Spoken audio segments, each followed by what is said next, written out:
Hello and welcome to Pod Meets World. I'm Paul. I'm Dave. And I'm Justin. This week we're discussing the episode Wrong Side of the Tracks. This episode originally aired February 24th, 1995, attracting 17.9 million viewers. Number one at the box office. Any guesses? Any guesses? Nope. The Brady Bunch movie. Again? Yes. Oh man, all them Brady's. Number one on the Billboard charts this week. Any guesses? Any guesses? Is it still the Creeps? No, it is not Creep by TLC. It is in fact Take a Bow by Madonna.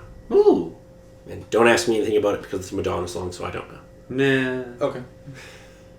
Number one TV show for the week. Is it still ER? It is indeed ER. So, WWF champion. Diesel? Hey, Justin, you got a wrestling question right. Somebody get the trucks out here. It needs some more gas. Well, it's going to change eventually. So Well, eventually, if I keep saying Diesel, it might go wrong at some point. Justin, I'm sad to report, not for a long time. Then it's one Oh, thing so it's that you'll still going to be actually know. Diesel for a long time. I mean, for most of 95. Most, okay. WCW champion. Any guesses? Any Hulk guesses? Hogan? Hey, once again, for most of 95. The only, So- And 96. the only two And answers. 97. The only two answers And- that he'll probably get right. Let's I might just, forget by next week, don't worry. let's just say Hogan had a stranglehold on that fucking belt.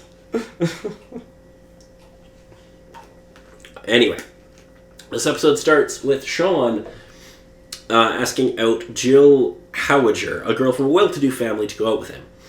To which she says yes. He and Corey rejoice, as this is a new type of girlfriend for Sean.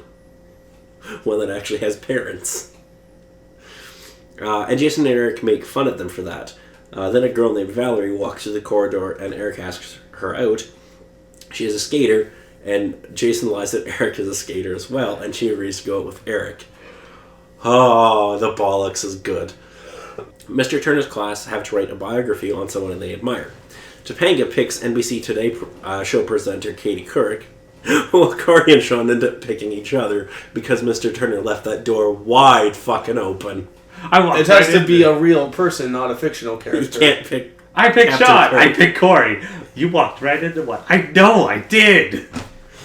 In the cafeteria, Corey starts researching his assignment on Sean, including that he was raised by wolves. He's got to make it exciting. But, like, why is he even asking Sean questions? Why doesn't he just make bullshit up? At this point, it might as well be.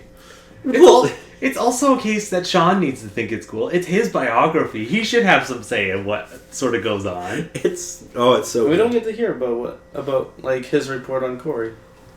Yeah, unfortunately. Yeah. Because I want to know what kind of bullshit Sean would make up. Exactly. Oh well. Jill comes in and dumps Sean without any explanation. Corey asks Jill's friend for an explanation, and is told that Sean and Jill do not belong to the same circle, and she's repulsed by where Sean's family lives and what they do. Sean is disheartened.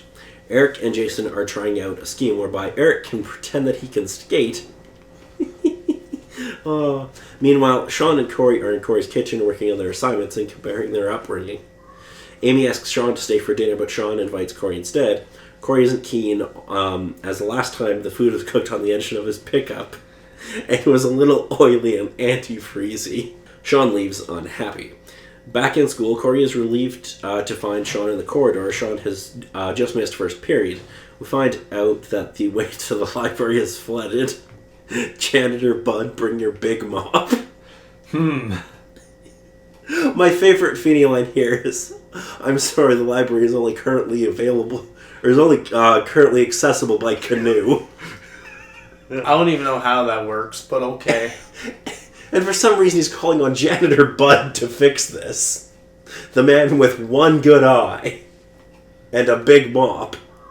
The mop will do the job for him, I'm sure. I somehow. feel like you need a specialist. We find out the way to the library is flooded. Sean admits to Corey that he did this because he now realizes he is nothing but trailer trash, and aspires to be admitted to Harley Kiner's band of thugs. Harley's not quite impressed enough, but put Sean on an internship program. The bell rings and Corey tries to persuade Sean to go to class with him, but Sean chooses to go and sit in the parking lot with Harley. Across the fence, Corey asks Mr. Feeney if he can ask him a few questions for his biography assignment. Feeney is flattered, thinking the assignment is on him. When Corey tells him that Sean is the assignment subject and asks whether it matters where someone lives or who their parents are, he tells Corey that no matter what your origins are, you can choose where you want your life to lead to. Jason has made a subliminal learn to skate in your sleep tape to solve Eric's problem by doubting over his mom's lose weight in your sleep tape. Nothing could possibly go wrong with this. Nope, nothing at all. It's not like Eric can be doing a bunch of physical comedy later, which is great. Meanwhile, Joey and Frankie are teaching Sean to be a thug. They send him off to get bagels. Hey guys, gotta eat. On the way, he meets Corey and tells him that sooner or later they will end up in different places. They should just face the facts and stop being friends. This is witnessed by Mr. Turner. Mr. Turner goes up to Harley and threatens him if Sean doesn't go back to class. That gives Harley an idea for an initiation rite for Sean. Eric goes to sleep using Jason's tape and is soon dreaming that Nancy Kerrigan is teaching him how to skate, which he does unreasonably well. The power of dreams. At breakfast, Corey tells Alan about his quarrels with Sean, and Alan suggests that times like this is when Sean needs him the most. At school in the parking lot, Harley, Joey, and Frankie are trying to get Sean to smash Mr. Turner's bike with a baseball bat. But Sean can't bring himself to do that. Corey comes in and tells Harley to leave his friend alone. As Harley is about to turn on Corey, Mr. Turner comes in, diffuses the situation, and teaches Sean that he doesn't have to be a lowlife. Alrighty, so what did you all think of this episode? This was a good episode. It handled the kind of moral and most of the things that happened fairly good. In most cases, it was fairly cringe for the most part. Sean being like, "Oh man, I'm trailer trash, tried to be a jerk." Just like, I just like the subplot with Eric anyway. Oh, it's so good. And basically where it of ends up leading up, where basically, yeah, apparently now he can skate, but for some food reason... has no power over him.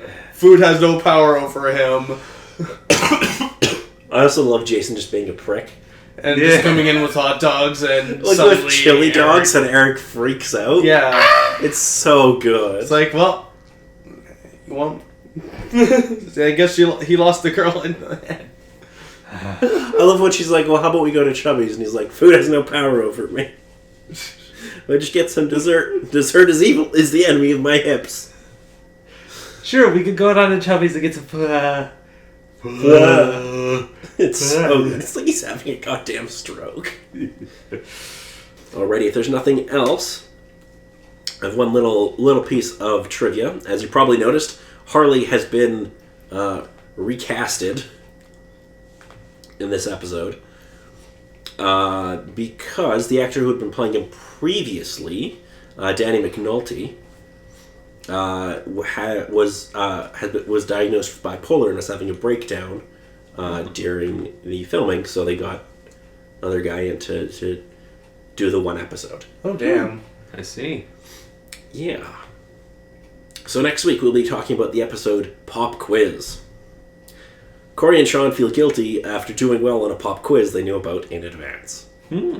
Anyway, until next week, I'm Paul. I'm Dave. And I'm Justin.